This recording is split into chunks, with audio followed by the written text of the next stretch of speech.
Una giornata intensa, oggi quella del sindaco impegnato in questo contest per l'ambiente, oggi con il Movimento per la Sostenibilità, con tanti ragazzi che stanno visitando l'aula multimediale dei Filippini. Successivamente l'inaugurazione della piazzetta dedicata al grande scrittore Camilleri, due momenti importanti per la città.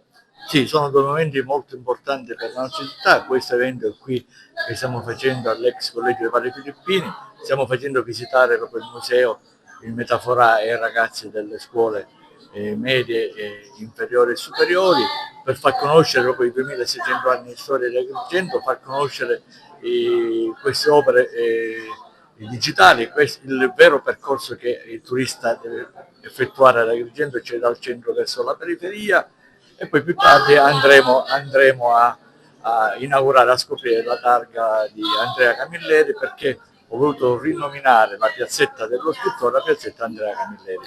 Sono 100 anni dalla sua morte, dalla sua nascita, scusatemi, quindi era doveroso dedicare in effetti un angolo della città al grande scrittore.